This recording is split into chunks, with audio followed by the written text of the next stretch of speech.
आता विरोधकांकडे कुठला मुद्दा नाहीये। हिंदू मुस्लिम झाले, आता मुंबईमध्ये मराठी आणि गुजरातींना भिडवायचं काम त्या ठिकाणी चालू झालं। पण ऐन निवडणुकीमध्ये ज्या पद्धतीने त्यांनी मराठी मतदाराला जे आवाहन केलंय की नाही, त्याच्यावरनं असं वाटतंय की याच्या मागे काही दुसरं आहे का। पण आता काही मंडळी रेणुकाताईंची बाजू घेत आणि चित्राताई यांना टार्गेट केलं करू देत ना, कारण त्या सटर फटरांना दुसरं कामच उरलेलं नाहीये। त्या रेणुकाताईंनी सांगावं की मराठी माणूस हा मुख्यमंत्री असताना त्याने जे मराठी माणसाचे हाल केले ते मान्य आहे का तुम्हाला। आपल्यासोबत चित्राताई वाघ आहेत। सगळ्यात महत्त्वाचा विषय जो आहे सध्याच्या रेणुका शहाणे यांनी ज्या पद्धतीनं जी बाजू घेतली तर कुठे आरोप प्रत्यारोप करताना बघायला मिळाला। काही मंडळी तुमच्यावरही आरोप केले। बघा, असं आहे की मराठी आमची मायबोली आहे आणि ज्याचा प्रचंड असा अभिमान आम्हाला आहे, परंतु ज्या टायमिंगला रेणुका शहाणे यांनी जे आवाहन मराठी लोकांना केलंय त्यात कुठेतरी राजकारण आहे का ह्याची म्हणजे याचं संशोधन करण्याचा विषय आहे हा। आणि त्याच्यामुळे मला असं वाटतंय की रेणुकाताई ज्या विषयावरती बोलल्या त्या विषयाची त्यांनी माहिती घेतली नसावी, कारण मी माहिती घेतली आहे।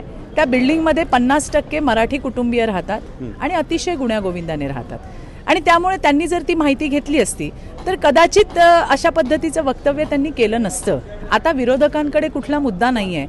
हिंदू मुस्लिम झाले, आता मुंबईमध्ये मराठी आणि गुजरातींना भिडवायचं काम त्या ठिकाणी चालू झालंय, पण हा मनसुबा त्यांचा कधीही त्या ठिकाणी पूर्ण होणार नाही। मी स्वतः दक्षिण मुंबई लोकसभा मतदारसंघाची मतदार आहे आणि त्या मतदाराने आमच्या त्या लोकसभेमध्ये उबाठाचा जो उमेदवार आहे त्याने गुजरातीमध्ये पत्रकं छापली आहे। आम्हाला आक्षेप नाही आहे, कारण गुजराती, मराठी आणि मुंबई तर संपूर्ण देशाचं प्रतीक आहे, त्याच्यामध्ये जगाचं प्रतीक आहे, आणि त्यामुळे सगळ्यात आधी आपण भारतीय आहोत। मला फक्त रेणुकाताईंना इतकंच विचारायचं आहे की एक छोटासा प्रश्न आहे की कोविडमध्ये ज्यांनी खिचडी घोटाळा केला, ज्यांनी बॉडी बॅग्सचा घोटाळा केला, ज्यांनी औषधांचा घोटाळा केला, आणि त्यांनी इतके घोटाळे केले, त्याच्याचबरोबर ती उर्दू भवन बांधायला त्यांनी अतिउत्साहीपणा दाखवला, बीएमसीच्या मराठी शाळा बंद केल्या। ते काय बांधतात त्याच्यामध्ये आम्हाला राग नाही आहे, पण तुम्ही उर्दू भवनला त्या ठिकाणी अतिउत्साहीपणा दाखवत असताना तुम्ही बीएमसीच्या मराठी मीडियमच्या शाळा बंद केल्या। मग मला त्या शहाणे ताईंना एवढंच विचारायचं आहे, नावातच शहाण्या आहेत त्याच्यामुळे मला थोडंसं त्यांना एवढंच फक्त विचारायचं की शहाणे ताई हा माणूस मराठी होता, 2.5 वर्ष जे मुख्यमंत्री होते, त्यांनी एवढं सगळं केलं, मराठी माणसाच्या टाळूवरचं लोणी खाल्लं, मग तो मराठी आहे म्हणून समर्थन आहे का तुमचं।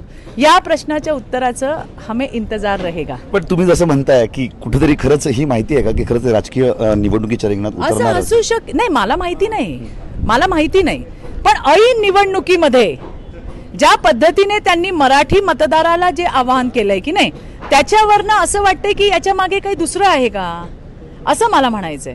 आणि विशेष म्हणजे ज्या विषयावरून त्यांनी हे वक्तव्य केलंय त्याची पण अर्धवट माहिती आहे त्यांच्याकडे। पण आता काही मंडळी रेणुकाताईंची बाजू घेत आणि चित्राताई यांना टार्गेट केलं करू देत ना, कारण त्या सटर फटरांना दुसरं कामच उरलेलं नाहीये। कुछ काम की बात करे तो मजा आहे, आलं लक्षात। ते प्रत्येक वेळेला मी या जातीची, मी इथे जन्माला आली, मी आता कंटाळा आला हो। आमच्या देवदेवतांना पार नावं ठेवण्यापर्यंत तुम्ही गेलात, तो वी आर नॉट इंटरेस्टेड। मी तर जरा पण नाही, त्याच्यामुळे सटर फटर लोकांच्या कुठल्या प्रतिक्रियेला मला प्रतिक्रियाच द्यायची नाही। मला जे म्हणायचं होतं ते मी म्हटलंय। त्याच्यावर त्या रेणुकाताईंनी सांगावं की मराठी माणूस हा मुख्यमंत्री असताना त्याने जे मराठी माणसाचे हाल केले ते मान्य आहे का तुम्हाला, की तो फक्त मराठी आहे म्हणून। छोटासा प्रश्न आहे, हमें इंतजार रहेगा।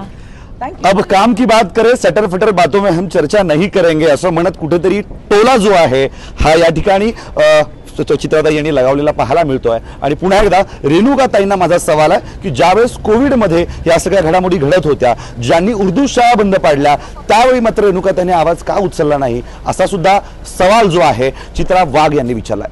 व्हिडिओ जर्नलिस्ट तुषारसह हर्षल बदाने पाटील, टाइम्स ऑफ मराठी, अहमदनगर।